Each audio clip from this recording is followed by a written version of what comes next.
Olá, gente. Espero que vocês estejam todos bem. Então, vamos dar continuidade ao nosso conteúdo de Química 4, abordando a eletroquímica, né, que vai ser o conteúdo dessa apostila inteira. Inicialmente falaremos sobre pilhas, posteriormente sobre a eletrólise. Então, a eletroquímica, ela estuda justamente o aproveitamento da transferência de elétrons entre as substâncias, né, das reações de redox, para conversão de energia química em energia elétrica, ou então de energia elétrica em energia química, que vai ser a grande diferença entre as reações da pilha e as reações da eletrólise, né? Então, a pilha, ela é um processo espontâneo de conversão de energia química em energia elétrica, enquanto a eletrólise é um processo não espontâneo, onde nós temos que fornecer energia para que possamos transformar essa energia elétrica em energia química. Em ambas as reações que ocorrem na pilha e no processo de eletrólise, nós temos dois polos, um polo positivo e um polo negativo. Porém, enquanto na pilha o polo positivo seria o cátodo e o polo negativo o ânodo, na eletrólise nós temos o inverso. Antes de iniciarmos os estudos sobre a pilha, é preciso rever alguns conceitos importantes. Inicialmente falamos de oxidação. O que é que significa quando a gente fala que uma substância está oxidando? A gente está falando que a substância ela está perdendo elétrons. Se uma substância oxida, ela perde elétrons e ela eleva o seu NOx, né? Ela aumenta o seu número de oxidação. Enquanto, quando uma substância está reduzindo, quer dizer que ela está ganhando elétrons e está reduzindo o seu NOx, o seu número de oxidação. Dessa forma, nós temos as reações de oxirredução, que são reações onde há transferência de elétrons entre duas substâncias. Quando falamos que uma substância é um agente oxidante, estamos falando que aquela substância, que aquele elemento, ele tem o poder de provocar uma oxidação em outro elemento, e dessa forma ele vai se reduzir. E quando falamos que uma substância é o agente redutor, quer dizer que aquela substância ela é capaz de provocar uma redução em outra substância, e dessa forma, se ela provoca uma redução em outra substância, ela vai se oxidar. É importante que não se confunda esses conceitos, porque principalmente uma prova longa, como é o Enem, a gente pode confundir, né? Fala de agente oxidante, então, se a substância é um agente oxidante, é ela que está oxidando. Na verdade, não é, né? Se é uma substância é um agente oxidante, ela está provocando oxidação em outra substância. Portanto, ela vai estar se reduzindo. Então, vamos supor que nós temos uma substância A e uma substância B reagindo. A substância A, ela cede elétrons para a substância B. Dessa forma, a substância A ela está se oxidando e ela é considerada o agente redutor. Por quê? Porque ela está reduzindo a substância B. Enquanto a substância B, que está recebendo os elétrons da substância A, ela está se reduzindo. Mas ela é considerada o agente oxidante, porque ela está provocando a oxidação daquela substância A. Com isso em mente, a gente pode começar os estudos de pilha, que nada mais é do que uma reação de redox, uma reação de oxirredução. A pilha ela foi inventada por um físico italiano, Volta, né, que construiu um aparelho onde a gente tinha moedas de cobre, zinco, feltro, tudo banhado em uma solução ácida, que criava aí essas reações de redox, produzindo um movimento de cargas elétricas, né, através de um condutor. Entretanto, foi Daniel que aprimorou esse trabalho. Ele trocou aquelas soluções ácidas, né, que eram utilizadas por Volta, por soluções de sais, o que tornou essa experiência bem menos arriscada. Então, a pilha de Daniel ela consiste em quê? Nós temos dois polos, né? A gente observa que a gente tem um polo negativo, que é o ânodo, e um polo positivo, que é o cátodo. Lá no polo negativo, no ânodo, ele colocou o zinco mergulhado em uma solução de zinco iônico, de Zn2+. Enquanto no cátodo, ele botou uma placa metálica de cobre, mergulhado também em íons de cobre, né? Cu2+. E aí ele colocou um fio condutor conectando os dois polos. Quando se conectou as placas metálicas de zinco e de cobre, o zinco ele vai se oxidar, né? Ele vai fornecer os elétrons para o cobre. Então, os elétrons saíram do zinco metálico e passaram, né, por meio desse fio condutor, para o polo, lá para o cátodo, para essa solução de cobre iônico. Dessa forma, o zinco, né, ele é a substância que está oxidando, ele é o agente redutor, enquanto o cobre ele está sendo reduzido pelo zinco, né? Ele está recebendo os elétrons. Então, o cobre ele está sendo reduzido, o CO2+ está sendo reduzido a CO metálico, e ele está, portanto, sendo o agente oxidante. Então, é importante a gente observar que lá na solução, lá no ánodo, né, no polo negativo, onde a gente tem o zinco, observem que o zinco metálico, Zn0, ele está sendo oxidado, né, ele está perdendo elétrons e se transformando em Zn2+. Então, o zinco metálico, que é aquela placa, ele está se transformando em Zn2+, que vai se dissolver na solução. Portanto, a placa de zinco metálico, ela está se degradando, ela está reduzindo a sua massa. Enquanto os elétrons que estão saindo do zinco estão indo lá para a solução do cobre, lá para o cátodo. Esses elétrons eles vão entrar em contato com os íons de cobre, né, o Cu2+, e vão reduzir esses íons de Cu2+ para Cu0, para Cu metálico. E o cobre metálico ele vai se depositar na placa de cobre, aumentando o volume dessa placa. Essa corrente elétrica de elétrons, né, no fio condutor vai causar aí a produção de energia elétrica. Portanto, no ânodo, o ânodo, que é o polo negativo, a gente está acontecendo a oxidação. Enquanto no cátodo, que é o polo positivo, está acontecendo processos de redução. Tem um nome que eu costumo falar, né, que é o PANO, polo ânodo negativo oxidação, que serve aqui para pilha. Lembrando que lá na aula de eletrólise, não vai ser aplicado dessa maneira, mas a gente vai ver isso só na próxima aula. Portanto, observe, né, que o ânodo é o polo negativo, onde está acontecendo a oxidação, a perda de elétrons. E o cátodo, que é o polo positivo, é onde está acontecendo a redução do cobre, o ganho de elétrons. E observem, gente, que existe, conectando essas duas soluções, uma coisa aqui que é chamada de ponte salina. Dentro dessa ponte salina, a gente observa a presença de um sal bastante solúvel. No caso aqui, é o cloreto de potássio. Não obrigatoriamente teria que ser cloreto de potássio. Mas o que acontece? Por quê? Qual é a importância dessa ponte salina? Imaginem que o zinco, essa placa de zinco metálico, ela vai sendo oxidada e ela vai sendo degradada, né, jogando Zn2+, zinco metálico, para dentro da solução. Enquanto os íons de cobre, Cu2+, eles estão sendo reduzidos a Cu0, a Cu metálico, e estão sendo depositados na placa. Com o tempo, no ânodo, nós vamos ter um excesso de cargas positivas de Zn2+, enquanto lá no cátodo, a gente vai ter uma falta de Cu2+, né? Então, a gente vai ter um excesso aí na verdade, não um excesso, né? Uma falta de cargas positivas, deixando aquela solução bastante negativa. Com o tempo, essa pilha pararia de funcionar. Portanto, é importante colocar a ponte salina com sais. Por quê? Quando a gente bota o KCl ali, o cloreto ele vai se deslocar para o polo negativo, né, para o ânodo, e ele vai aí reagir com zinco, neutralizando essa solução, enquanto o K+ vai reagir com SO4 2-, né, também neutralizando a reação do cobre. Então, a ponte salina ela funciona para poder evitar, para poder neutralizar o excesso de cargas positivas ou a falta de cargas positivas, né, essas cargas negativas no cátodo. Então, observando aqui, a gente tem duas semi-reações, né? Ou seja, duas reações que estão acontecendo em cada um dos polos. Lá no ânodo, a gente tem o zinco sendo oxidado, né? Então, o zinco metálico que era presente na placa, ele está sendo oxidado, ele está perdendo elétrons, e está se transformando em zinco iônico, Zn2+, que fica ali na solução. E vai ceder esses seus elétrons para o cátodo, né? Enquanto o cobre recebe o cobre iônico, que está em solução, Cu2+, recebe esses elétrons vindos do zinco e se transforma em cobre metálico, né? Em cobre 0, sendo assim reduzido. A partir disso, a gente monta a reação global, né?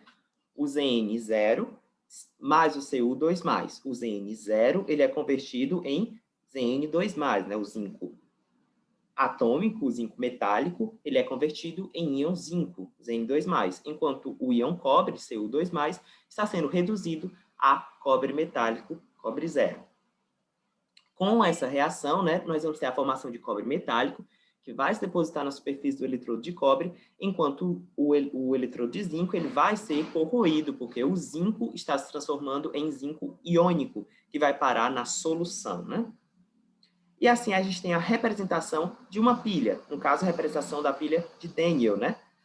Onde essas duas barrinhas significa a ponte salina. Então, o zinco vai se transformar em zinco 2+, enquanto o cobre 2+, está se transformando em cobre. De maneira geral, para a representação geral de uma pilha, a gente tem isso. A gente primeiro coloca a substância que está sofrendo oxidação, no caso da de Daniell, é o zinco metálico, e o cátion que está sendo formado a partir dessa oxidação, no caso da pilha de Daniell, o Zn2+.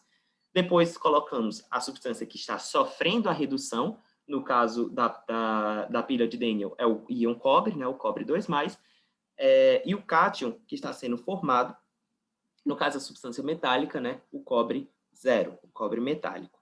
Mas aí se pergunta, tá, beleza, então na pilha de Daniell, eu sei que o zinco está sendo oxidado e o cobre vai ser reduzido. Mas como é se eu colocar duas placas de dois metais? A questão lança lá, diz que eu tenho uma placa e dentro dessa placa eu tenho em um polo cobre e em outro polo, vamos supor, ferro. Como é que eu sei qual que está sendo, quem é que vai se oxidar, quem é que vai se reduzir, o cobre ou o ferro? Para isso, a questão pode lhe dar os potenciais, né? O potencial de redução ou ela pode lhe dar o potencial de oxidação. O potencial de redução de uma substância, quanto maior o potencial de redução da substância, mais fácil essa substância vai reduzir. Então, se a gente puder observar, por exemplo, aqui, ó, entre o cobre e o ferro, observem que o potencial de redução do cobre é 0,15, enquanto o potencial de redução do ferro é menos 0,44, né? Então, o potencial de redução do cobre é maior, portanto, o cobre vai ser a substância a se reduzir e o ferro a substância a ser oxidada. Ou a questão pode lhe dar os potenciais de oxidação. Então, observem que o potencial de oxidação do ferro é 0,44, enquanto o potencial de oxidação do cobre seria aí menos 0,34, né? Portanto, a oxidação, o potencial de oxidação do ferro, ele é maior, e aí o ferro ele seria a substância a ser oxidada, enquanto o cobre a substância a ser reduzida. É importante que se observem que, basicamente, o potencial de redução ele é o inverso do potencial de oxidação. Então, se o potencial de redução da prata é mais 0,8, o potencial de oxidação é menos 0,8. A partir disso, a gente conseguiria saber qual seria a substância que em dois metais hipotéticos seria oxidada e qual seria reduzida a partir de seus potenciais. Ou a questão vai lhe dar os potenciais de oxidação das substâncias, ou ela vai lhe dar o potencial de redução. Ou então ela pode dar os dois, né? A partir desses potenciais, toda pilha ela vai ter esses potenciais e vai produzir uma voltagem, né? Sendo esse potencial medido na pilha. Então, o potencial de oxidação seria justamente a facilidade de uma espécie química em sofrer oxidação. Por exemplo, o potencial de oxidação do zinco é 0,76, enquanto o potencial de oxidação do sódio é 2,71. Vamos supor que existisse uma placa de sódio e uma placa de zinco, apesar disso não ser concebível na prática, mas vamos supor que nós temos uma placa de sódio e uma placa de zinco. Quem seria a substância a ser oxidada? Obviamente, o sódio, porque o potencial de oxidação dele é maior, portanto, o sódio tem uma maior facilidade para ser oxidado. Enquanto o potencial de redução do zinco é de menos 0,76 e o potencial de redução do sódio é de menos 2,71. Qual é o maior potencial de redução? O zinco. Portanto, o zinco seria reduzido. Esses potenciais de redução, eles são um número que é baseado a partir do potencial do hidrogênio. Portanto, o potencial de redução do zinco é 0, o potencial de redução do hidrogênio seria 0. E aí, a partir disso, se calcula a relação entre as outras substâncias em relação ao hidrogênio. Por exemplo, do zinco, em relação ao hidrogênio, é menos 0,76 volts. Quando a variação do potencial dessa pilha ela é positiva, a gente considera que o processo ele é espontâneo. Entretanto, Quando o potencial ele é negativo, a gente considera que é não espontâneo. Em uma pilha, o processo ele sempre será espontâneo, enquanto na eletrólise o processo é não espontâneo. E aqui só uma observação, novamente falando, né, que todo elemento que possui um potencial de oxidação é capaz de deslocar outro de menor potencial. Ou seja, se o ferro, que tem um potencial de oxidação de 0,44, e o cobre, que tem um potencial de oxidação de menos 0,34, se eles forem colocados para reagir, o ferro ele tende a deslocar o cobre, né? Ou seja, o ferro ele tende a ser oxidado, enquanto o cobre vai ser reduzido. Só que a gente, dentro de uma reação de redox, dentro de uma pilha, a gente não calcula os potenciais absolutos daquela pilha, mas a gente calcula a diferença de potencial existente. E, obviamente, quanto mais positivo, quanto maior for essa diferença de potencial entre os dois polos, mais eficiente vai ser essa minha pilha. E a gente tem 3 formas de calcular essa DDP, né, essa diferença de potencial entre os polos. E é importante saber as 3, porque a questão pode fornecer diferentes dados. Então, a primeira, a gente pode calcular a diferença de potencial a partir de o potencial de oxidação maior para o potencial de oxidação menor. Então, vamos supor que o exercício ele lhe forneceu 2 polos, certo? E ele lhe forneceu, de cada um dos metais presentes no polo, os seus potenciais de oxidação. Então, você vai pegar o potencial de oxidação maior e vai reduzir pelo menor. Por exemplo, eu tenho aqui essa questão, ela lhe forneceu, ela disse que botou uma placa de crômio e uma placa de estânio. E ela disse que o crômio tem um potencial de oxidação de 0,74 volts, enquanto o estânio tem um potencial de oxidação de 0,14 volts. Obviamente, se o crômio tem um potencial de oxidação maior, quer dizer que ele é a substância a ser oxidada. Então, o crômio ele vai estar lá no ânodo, no polo negativo, e vai ser oxidado, enquanto o estânio ele vai estar no cátodo, lá no polo positivo, e vai ser reduzido. O crômio é o agente redutor, enquanto o estânio é o agente oxidante. E se a gente for calcular a DDP dessa pilha, a gente vai pegar o potencial de oxidação maior, que é do crômio, e reduzir pelo potencial de oxidação menor, que é do estânio. 0,74 menos 0,14, a gente tem que o potencial da pilha, a DDP daquela pilha, é de 0,6 volts. Mas a questão pode não lhe dar os potenciais de oxidação, pelo contrário, lhe dá os potenciais de redução. E a gente faz a mesma coisa, a gente pega o potencial de redução da substância maior e a gente pega o potencial de redução menor. Então, vamos supor, a questão lhe diz para você colocar que lhe deu dois metais, a prata e o zinco. E aí ele lhe deu o potencial de redução de ambos os metais, né? Diz que a prata tem um potencial de redução de 0,799 volts, enquanto o zinco tem um potencial de redução de menos 0,763 volts. E aí o que é que se faz? Primeiro, qual é a substância que está sendo reduzida? Obviamente é a prata, porque tem um potencial de redução maior. Portanto, se a prata é a substância que está sendo reduzida, ela está no polo positivo, a prata está lá no cátodo, recebendo elétrons, sendo reduzida. Enquanto o zinco, que tem um potencial de redução menor, ele vai estar no ânodo, ele vai ser a substância que está sendo oxidada, vai estar lá no polo negativo. E como é que eu calculo? Eu pego o potencial de redução maior, que é o da prata, 0,799, e reduzo pelo potencial de redução menor, que é o do zinco, que é menos 0,763. Então, mais 7,99 menos 0,763 dá 0,799 mais 0,763, aí a DDP dessa pilha dá mais 1,562 volts. Lembrando que se é uma pilha, a diferença de potencial ela é positiva, né?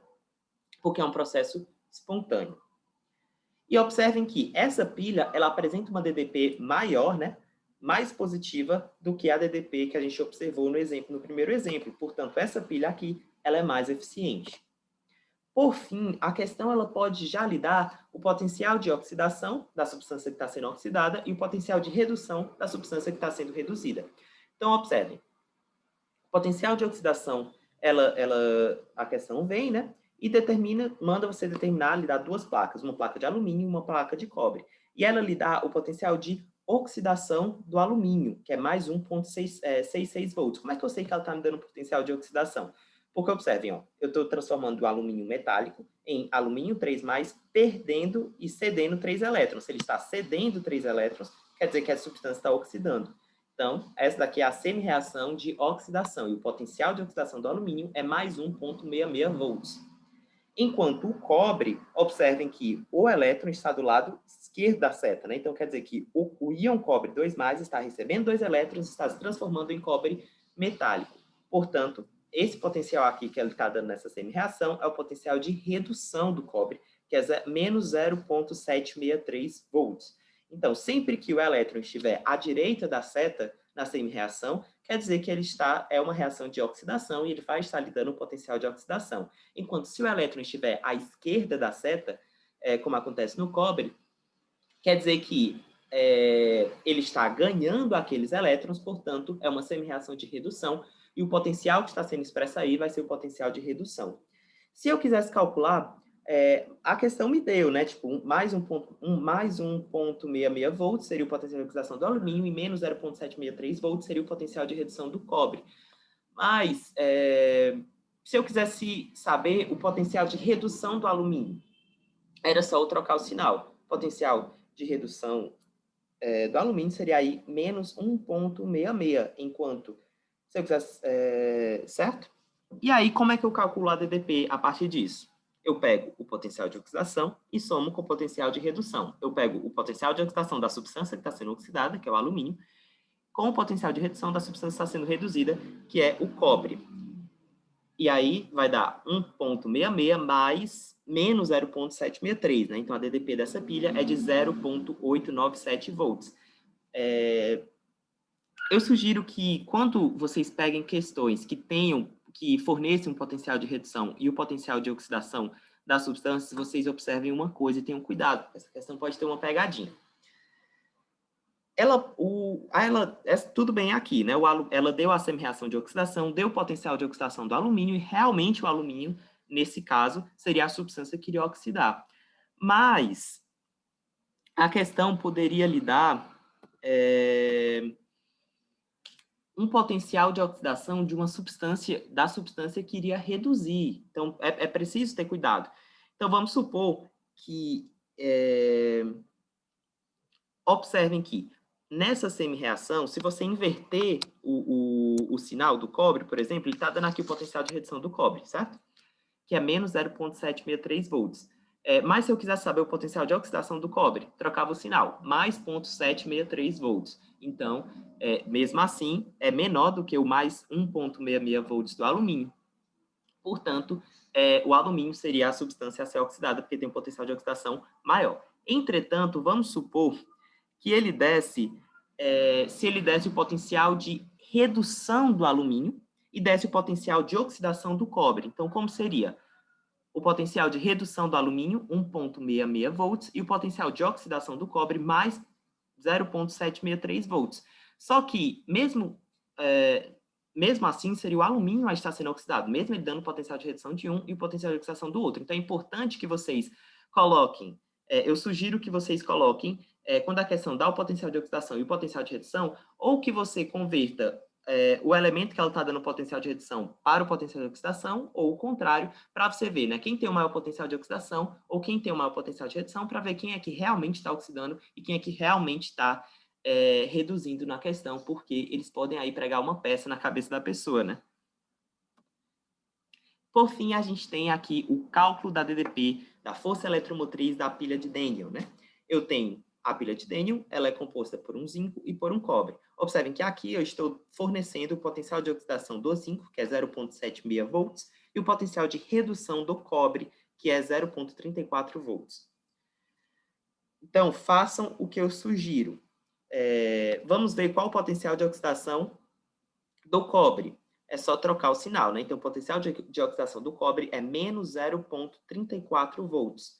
Menos 0,34 volts é menor do que 0,76 volts. Então, aqui eu tenho a certeza que o zinco é o elemento que vai ser oxidado, enquanto o cobre é o elemento que vai ser reduzido. Então, eu posso utilizar essa fórmula de Boole, né? Eu coloco e somo o potencial de oxidação mais o potencial de redução. Potencial de oxidação aí do zinco, 0,76, mais o potencial de redução do cobre, 0,34 volts, e aí eu tenho a DTP da minha pilha, que é de 1,1 volts.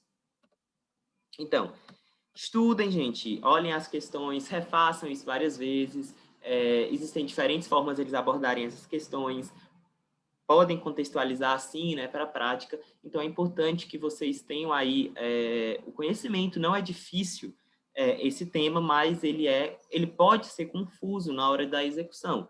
Então, é importante que vocês se familiarizem bastante com esse conteúdo, e é um conteúdo que interessa muito na prova do Enem. Então, é isso. A gente se vê na próxima aula. Então, tchau.